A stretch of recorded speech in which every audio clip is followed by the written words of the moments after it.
Artists currently around the world are under cyber attack because AI art is stealing from them in broad daylight. Michael Jackson said it best. They don't really care about us. There's general consensus that policies around the situation that can protect artists and allow us to protect our work from this kind of threat is being produced way too slowly. And while in my previous video, I was a bit more optimistic that like artists are irreplaceable people. No.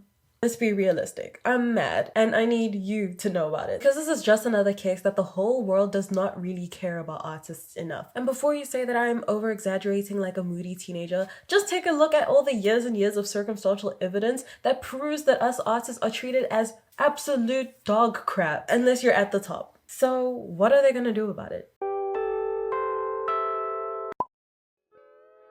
Sup howdy and welcome to my YouTube channel. I'm Rumbo, yay! And for those who don't know me already, I'm an artist and a fine art student in South Africa and I make videos just about that, so if that interests you, you want to stick around and give me a subscribe. First of all, Merry Christmas and Happy Holidays to all of you wonderful people. And speaking of the holidays, I got this wonderful microphone for Christmas and I'm so excited. I have been putting you guys through hell with sound, so I am so glad that I was able to upgrade to this mic. Does it not look professional? Guys, I feel professional right now. Today I will be returning to the grim reality of AI art and the war against artists. Seeing how it has developed over the past couple of months since I made the previous video, especially in light of the online movement with artists in boycotting AI generated art. But before we get onto this video, make sure you like, subscribe, turn on my post notifications so you're notified when next I upload a video. I upload videos on the weekends and in the middle of the week when my schedule is a lot more finite. It is on Saturdays and Wednesdays, but because it's the holiday season, my schedule is mixed around a little bit more. So having your notifications turned on will allow you to never miss a video from me. If you have been here before, you may already know that it is my goal to make it to 1,000 subscribers before 2023. And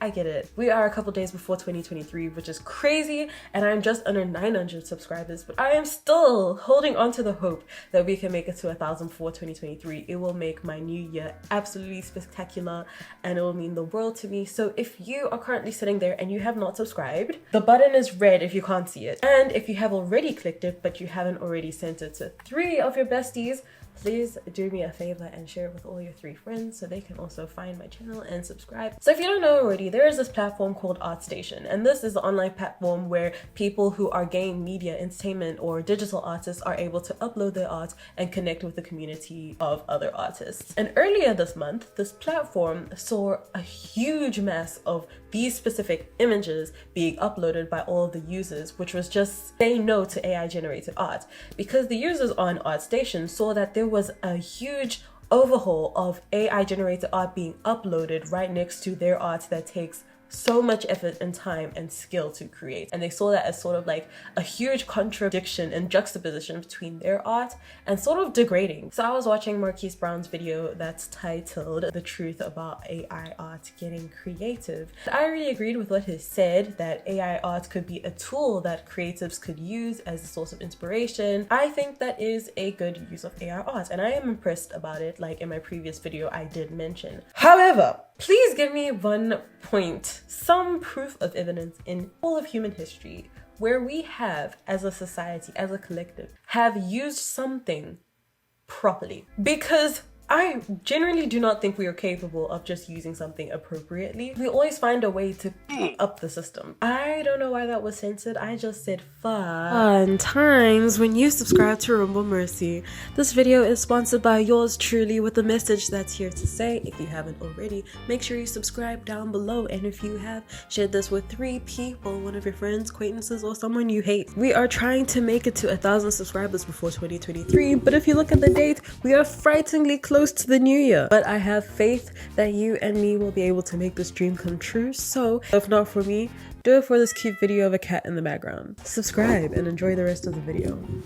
Humans always find a way to ruin something, whether it's climate change, Elon Musk and Twitter, or people who feel it's necessary to stick fruit where it's not necessary. Who decided it was tasty to mix pineapple with cheese on a pizza? Jail. And in this case with AI generated art, instead of using it as a tool in those aforementioned cases, people are exploiting it and using it as an opportunity to generate profit. And now we are seeing videos and tutorials on how to make AI generated art for free and make money as an artist. Yes, I respect the hustle. We are all boss babes in this house. The fact that these systems steal from artists that took decades, years, lots of time, skill, effort, blood, sweat, and tears to generate these styles and personal work. And that is where I find a huge problem. We as artists already have so much to stress about. Making sure that you have a stable income, finding ways to have copyright and legal protection over your art and fair compensation for what we do, trying to understand what the hell color theory is and why I can't achieve it. The list goes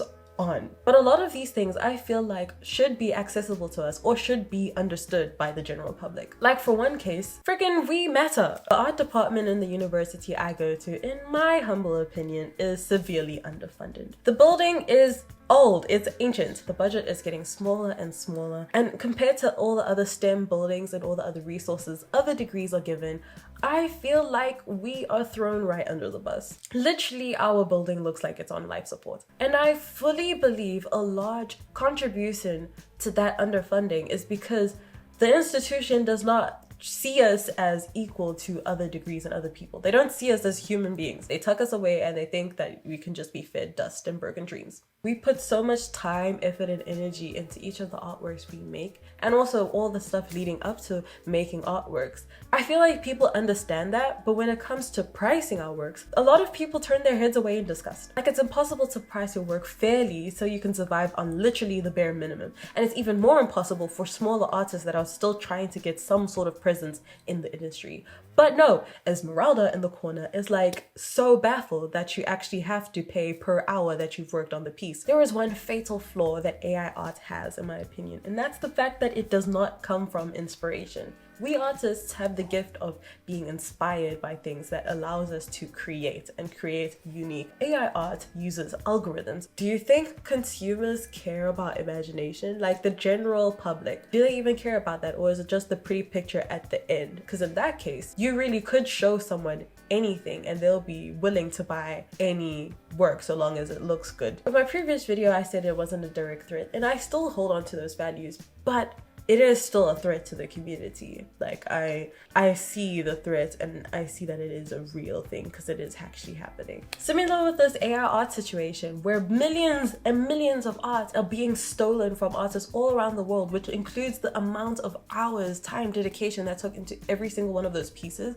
by these systems that don't care. They really don't care that they're stealing that. See, when all of the stuff they stole that they're regurgitating into these new, in some cases, free pieces of art that people can then take and profit on their own accord. It's something that we have zero control about. Like, none of us knew. We just all got our art stolen and uploaded into this algorithm. It's the same as someone stealing your test paper to cheat every single question and getting 100% and then claiming, oh no, they just studied with you because you're the smart one in the class, and they end up getting a higher mark than you. Because I've seen a lot of content creators uploading videos in responses. Sam Does Art was under this whole situation where his art was stolen, his art style, but my petty self will not stand for that.